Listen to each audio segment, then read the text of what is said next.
everybody, I am Brian. And I'm Brian. And this is Brian versus Brian, episode 183, Maximum Overdrive. Or, parentheses, who made who? We made you!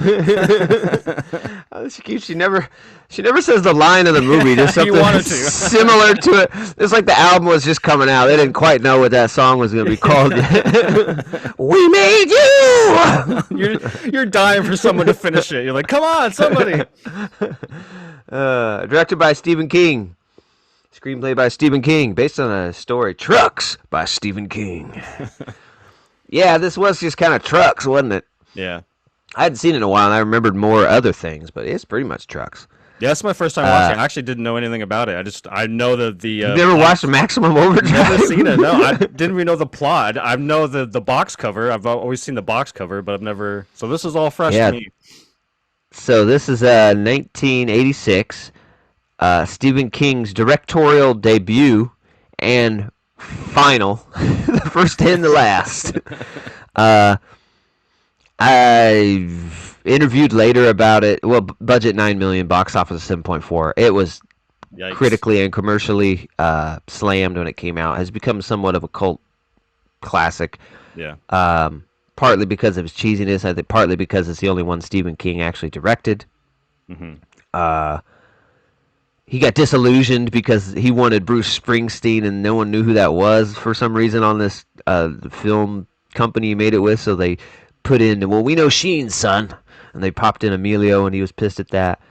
And he said that he was coked up every day during all the production and doesn't really remember much about it. He remembers it was terrible and a joke of a film. And then I saw an interview by another guy who was like a DP or something. It's like, I don't remember him being coked out. He must have hid that, but I remember him being drunk every day. 6 a.m. we start shooting, and he's drinking beers till 8:30 at night, and he's still drinking. Jesus. Yeah. So, based on a short story, it contained black humor elements and a generally campy tone, which contrasts with King's somber subject matter in books. Yeah, it's weird. Whereas books are always so serious, but the films always turn into these wacky, adventures. Yeah, this is a crazy one. On June 19th, 1987, as the Earth crosses the tail of a comet, previously inanimate machines suddenly spring to life. I forgot that it started so fucking quick. Yeah. Like the first thing is an ATM, fuck you. You hey, fat honey, piece of shit. This machine's calling me an asshole. And then credits. Yeah. And that was Stephen King as ATM guy. Yeah. So, and then it pretty much goes to a truck stop. Or it shows a couple deaths. I can't remember the fucking timeline of deaths, but... Yeah, I think the first one, I think the opening credits is the bridge. Lifting. Oh yeah. Cars getting which doesn't destroyed. seem that bad. Yeah. That much of it.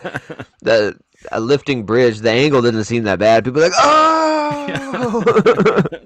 People are flying. Watermelons are flying. Yeah. Yeah, that chick, the car stops. Breaking through a windshield at 5 miles an hour. The guy on the motorcycle just falls off the bridge. He'll be fine. Yeah. 20 feet in the water. Oh! And, and the Little League one is one of the best. Yeah, that's the best one, for sure. Cut to a Little League game, and we won! Soda's on me, gang! And this dumbass is going to buy the whole team sodas from a vending machine. Yeah. Go buy a case from a store, man. You're gonna go broke. Yeah. And so he puts in his quarters and hits him in the nuts. Oh! And in the chest. Oh! And then right in the fucking dome. Yeah. And then starts launching them at all the kids. They scatter. The one fucking main kid, Coach, comes up and has to put his catcher's mask on. Oh shit! avoids the RC colas. Gets up there, then all of a sudden, Coach has got this like big ass can wound on his head that wasn't there when he got hit. Yeah, and he's dead. So that's a pretty good one. And then the kid out in like center field that gets fucking pancaked by the steamroller. I was like, Oh, oh yeah. shit. Yeah. Then so our main character is Emilio, I guess, and I forget his name, man. Fuck it. Yeah, it doesn't matter. He did get nominated for the worst actor, but lost to Prince for Under the Cherry Moon. Hey, if we lose to anybody, might as well be Prince. Yeah, so Emilio Estevez, Bill Robinson, and they meet up at this truck stop, which is, what was it called? Fucking Dixie. What? Dixie. Dixie? The Dixie truck stop, yeah. Yeah, Dixie Boy. Dixie Boy. And it's got arcade games and stuff. That was a cool scene. There's this cool black guy in the back at the arcade. And then when shit starts going weird, all the arcade games start going nuts, and the quarter machines are just spitting quarters, and the cigarette machine is just puking out cigarettes. Yeah. And he's packing all his pockets full, and he's just got all these quarters. What does he say? Oh, yo mama! That's and fun fact, as the credits were rolling, I didn't realize that's Gus from Breaking Bad. Didn't even recognize him. I was like, oh shit, that's Gus. Oh yeah, that is Despinito. Yeah. And Esposito, I don't know. But yeah, I thought that was funny. He packs all his shit, and he's just packed with cigarettes and quarters. And then there's a coffee machine that's just boo, boo, boo, shooting out coffees, and he takes one coffee, kind of puts it in his shirt too. And then he's mesmerized by this arcade machine that's just like, it's just triangles and circles and squares flying across the screen. It mesmerizes him. He walks over and touches it and gets electrocuted. It's a little ridiculous. But oh yeah, and then also the truck stop, we got Emilio, like the asshole owner, big fat worker. It's just kind of a hodgepodge of don't matters. Yeah. People that you don't even remember their names. And where'd the woman come from, the love interest? She was hitchhiking with some salesman. Oh, yeah. Kept touching her. And the guy keeps grabbing her. How you doing? Bible salesman, too. And then we get a newlywed couple that ends up getting there, too. And it's like the 80s chick who's in, like, everything with that annoying voice. Oh, it's Lisa Simpson, yeah. I was like, oh, shit, Lisa Simpson. Is that Lisa Simpson? Yeah, that's totally Lisa Simpson, yeah. Okay. I only know who fucking Bart is, that woman. I don't really know. I guess I know Homer, too, and a couple others, but... Mm-hmm. Yeah, but she just reminds me of... She's in a lot of 80s stuff. She reminds me of the fucking Poltergeist. But that's not her, 'cause I think it's old as hell. Go towards the light. It's got to be her daughter or something. The same damn voice. Come on, honey. Yeah, she was unbearable. God bless her for yeah. Lisa Simpson, but she was unbearable in this movie. She's supposed to be, I think. Yeah. Just, honey, just nagging in this voice. What? I didn't even realize this. It says here, Bill theorizes that the comet is actually a broom operated by interstellar aliens that are using Earth's machines to destroy humanity so the aliens can repopulate the Earth. Which I guess did make sense at the last little part. It's like a UFO was shot down. And I was like, what are they doing? Yeah, what? Are they saying a UFO did this, or was it the comet? Yeah. I had to reread that twice because it just comes up as text, and you're like, wait, what? A UFO? And pretty much, so we got pretty much the movie is Emilio Estevez versus the Green Goblin truck. Yeah. And the truck first comes in and Emilio, I'm here to kill you, Emilio. It's the damn Green Goblin truck, man. And then, like the first scene, the Green Goblin truck turns alive. It has headlights in its eyeballs that turn on, and then never again for the rest of the movie. It's just painted, and they just after effect make it glow. I'm like, wait, what happened to the practical headlight truck? Yeah. It's like,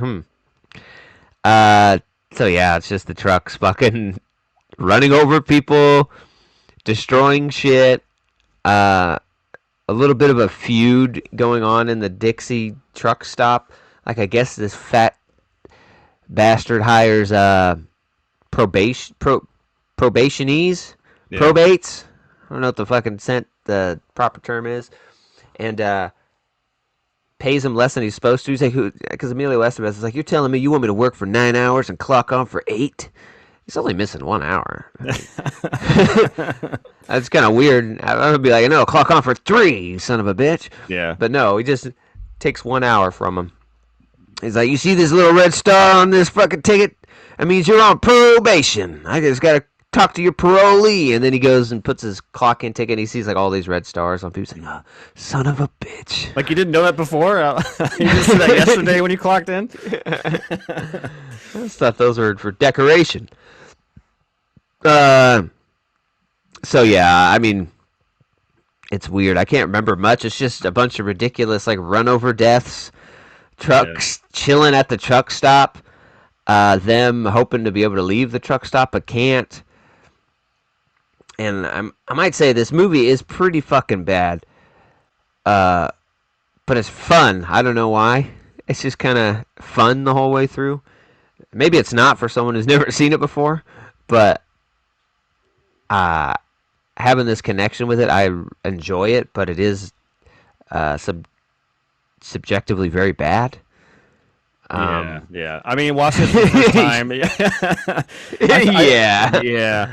I would say, to be honest, I think like the first 20 minutes are fucking great. I mean, it's not like a great movie, but like all these little vignettes of violence and, silliness that we've already kind of talked about, the Little League stuff, and I think all of that was fun. But the moment the movie kind of focuses on the Dixie Boy truck stop, it becomes like a zombie movie. And I feel like watching this in 2024, I've seen so many fucking zombie movies where this just felt like another one where it's just like, 7 to 10 people are holed up somewhere, and you look out the window and there's zombies crowding. You can't go anywhere. The plot has to come up with reasons for them to leave. The truck across the street has supplies. We got to go out there. No, it's too dangerous. Zombies will go. No, we got to do it. This movie they use like a dead body in a creek. So I don't know. It just felt like if you just replace zombies with trucks, it's the same movie. So it kind of just felt like, But like you said, there's a charm to it. Like you got the AC/DC score, the over-the-top acting, the decisions that make no sense but are funny. The waitress actress who's doing, I don't know what the fuck she's doing, but it's great. All these little kernels of silly B-movie stuff kind of make it a fun watch regardless. Yeah, then that love interest who like changes, like, why are you changing? Oh, that man had his hands all over me, and I can't stand to smell him. It's like, he touched your knee. Yeah. But I guess that was like some guy on set. It wasn't Stephen King, so I don't know who did it, but couldn't stand that she was in jeans. Said, we need to have this broad and something more revealing, and just put in this scene. Say this. Go change into this. I was like, what the fuck? Wow. Some weird shit, dude. And then it wasn't even that revealing. She's got like 80 shorts, so they're like, mid-thigh. They're not, it's not crazy. But I can't have you in jeans on this set. Yeah, then they have sex for just out of nowhere. Yeah. They're just like, okay. Yeah, we sure do make love like a hero. Thanks. I do, don't I? Yep. Everything I do is like a hero. So, and then another one of the weird things is that flat trolley car with a machine gun on it. Yeah. I was like, what is this device? Yeah. It's just a flat, almost like a train car. Those train cars where you're like, pump it on each side, but there's no pump in the middle. It's just a machine gun on a flat surface, and it has got wheels, and it's got a steering wheel sticking out on the flat surface. I'm like, where do we even sit? You just sit on this flat thing like crisscross like a kid and drive it with a guy standing on the machine gun. Like, yeah! I was like, I've never seen that in a war movie. Yeah, I was like, some flat... there's no way the military has something like this. Like, what the fuck is this device? And it's like, it's not automated. It takes a human to shoot the gun. There's a gun on a post. But for some reason, this little bastard, can shoot it. And just shoot people. Yeah, it And, actually reminded me yeah. of the first thing I thought of when it drove up was anyone who plays Zelda. It reminded me of something that someone made in Zelda Tears of the Kingdom. Like, oh, I got a platform. Oh, I have this gun. I'll just stick it. Just looked like something from that game. That was funny. And yeah, this gun starts negotiating with them through its through its horn. And this kid knows Morse code. It's Morse code! Yeah. How do you know, kid? Well, I should know. I got a merit badge for it last month. What is he saying? And he's just Morse coding it fast. And you know, if you jump into something in Morse code and it's not at the beginning, it's kind of hard to get your bearings. You know what I mean? And he's just like, oh, it's going too fast. Give me a piece of paper. He starts writing it down, and it's like, we are hungry. You will feed us. we need fuel. Oh, they want fuel. And it's like, we will spare your lives or something for fuel. And they, for some fucking stupid reason, they agree to it. It's like, dude, they're about to run out of gas. Yeah. Why the fuck would you go out there and fuel them up? Just let them run out. What are they going to do? They haven't killed you so far. So they go out there and start filling up all these fucking... And then, like, all the trucks from around the country hear about it or something and all line up. And he's fueling up trucks for, like, he's just a day and a half or some shit. And he's just exhausted. And he's like, I'm sorry, we're done. That's all of it. And this truck's like... like nudges him. What? I'm a fuel truck. I have more. Oh, god dang. Let's go plug him in. And there's another thing about that I had noticed something. Anyways. But yeah, he's fueling up the truck, so it kind of made no sense to me. And then for some reason, they want to finally leave the fucking place. So they go out through a sewer pipe, right? Yeah. And the trucks agree to spare their lives, and then, like, from the other side of the street, they see the truck start smashing into the... Hey, they lied to us! Yeah. They weren't even going to spare our lives! And, like, why didn't they do that from the get-go? Yeah. Why did they wait till everyone leave? They could have just done that from the start. And I was going to say, I looked at the fuel. When they stopped fueling, it was, I don't remember the numbers, but I did the math right then, and it came out to $5.80 a gallon. I was like, what the fuck kind of fuel is $5.80 a gallon in 1986? Yeah. I don't know if that was the height of the gas epidemic, but I thought that was the 70s. But I was like, that seems crazy. But then they're running away. I don't even remember them stating a plan, but I guess they're going to a sailboat, because that's what they end up doing. I don't remember him voicing this plan. Yeah, Bill tells the love interest that he's like, do you sail, or do you know anything about boats? She's like, no. And he's like, oh, I think I can sail. I know this island out there. There's no trucks. There's no cars. We can get out there. She's like, oh, you are a hero. So there's like, it's very quick. It's only like a minute or two scene. Oh, God. So they get on a sailboat. One guy is distracted by this lady sticking out of the window, kind of like that one we just did, Red Dawn, out the window, but she's got a big ass diamond ring. Ooh, hey, which is smart because this doesn't last forever. You're gonna want that diamond ring after. Mm-hmm. But then the Joker truck creeps up on him and somehow runs him down on the pier. And a lot of these trucks, they're doing like chase scenes, and they're like, they show the speedometer, the car's going like 90, and there's this 18-wheeler with a full load, just fucking keeping up. Yeah. So it's a little ridiculous. Anyways, he gets killed. Boat takes off, and then we get some the after credit shit where it's like, UFO was shot down by a Russian satellite who happened to be equipped with what was it, like, laser gun, class 4 nuclear missiles. Oh yeah, that's what it was. And the comet passed successfully. The Dixie Boy survivors, and then it just waits a really long time. Are still survivors. They made it. Like, okay, so that's it, man. Maximum Overdrive. This, I'm surprised you hadn't seen it. This is kind of like one of those ones that was like on TV constantly, but censored.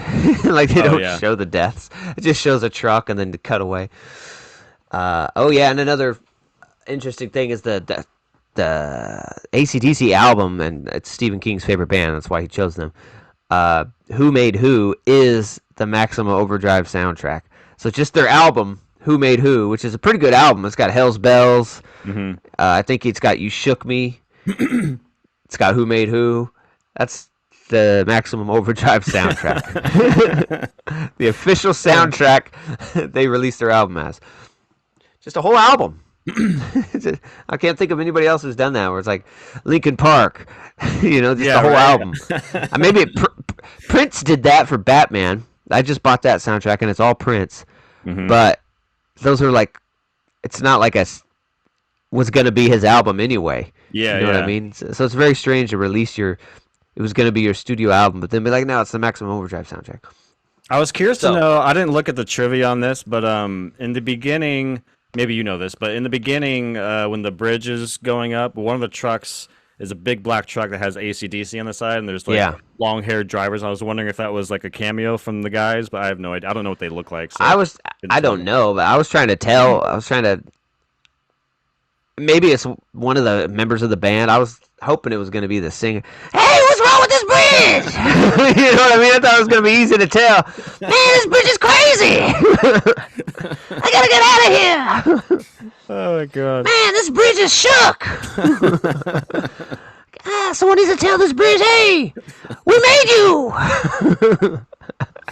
Oh, my God. But no, he had a normal voice, so I don't know who the fuck he was. Or maybe that guy doesn't talk like that. I don't know. I like to imagine he is everything about him. I seen the Jim Brewer stand-up, so I assume he talks like that, too, because Jim Brewer, you ever seen that? He has a story about going to AC/DC show. And he's like, man, they get ready for like 20 minutes, and they hype you up the whole time. You think it's about to start any minute the show, and then 20 minutes later, you're still standing there.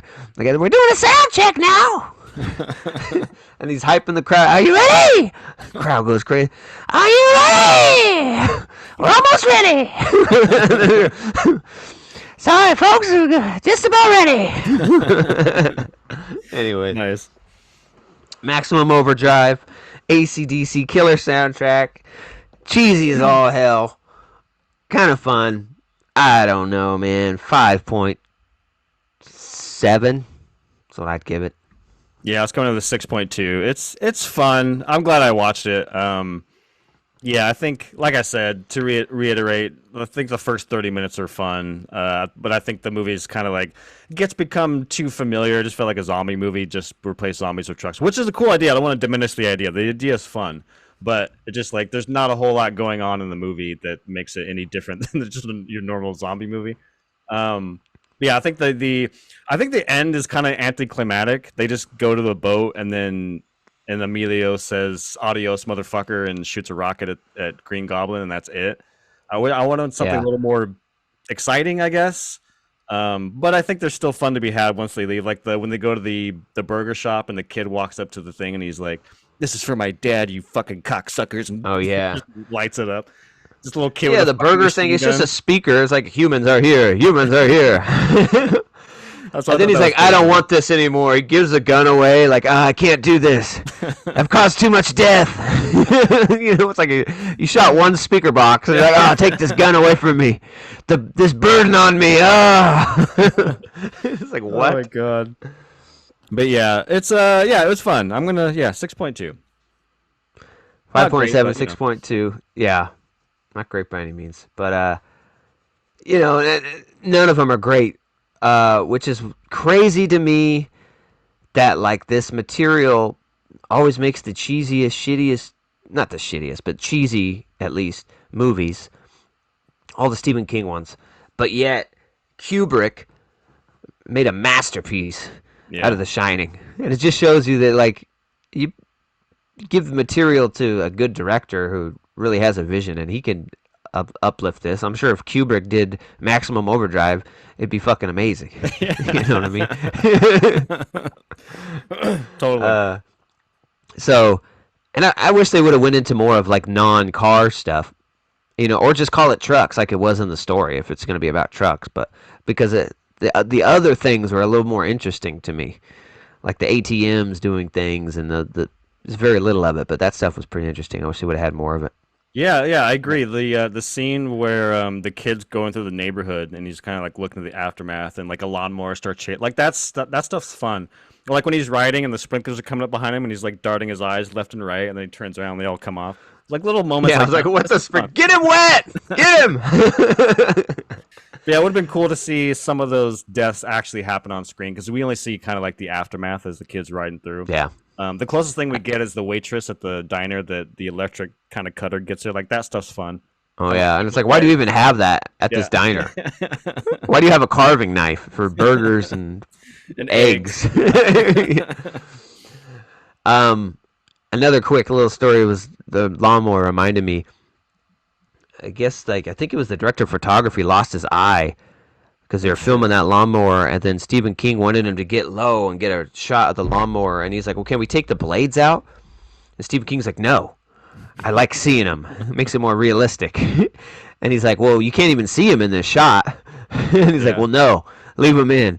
And yeah, I think he was on a piece of wood to level the camera or something, and it hit the wood and threw a chunk into his eye. Wow. Yeah, and he lost his eye and sued the production company and shit. Stephen King's like, "No, I'm taking the blades out. Why would I do that?" This crazy bastard. Damn, that's fucked up. Yeah. So, anyways, 5.7, 6.2. Check it out. Maximum Overdrive. Shitty, it wasn't streaming anywhere, but I was like, "Fuck it." I just picked it. I just put it on my list. I had no idea if it was streaming or not. Yeah. Had to rent it. Yeah, it's worth $3. Yeah, I spent $3 this morning. But yeah, it was worth it. Oh god, damn it! I got me for $4.32. I got it on YouTube. Oh god. Yeah. As always, thanks for joining us. Brian versus Brian. We're here on YouTube. We're here on Spotify. We're here on Apple Music. We enjoy having you. Appreciate you. Like and subscribe. Please join us and hang out more often. Because when you're not here, we sure do miss you. And until the next V's, we got to tell you, peace. Peace.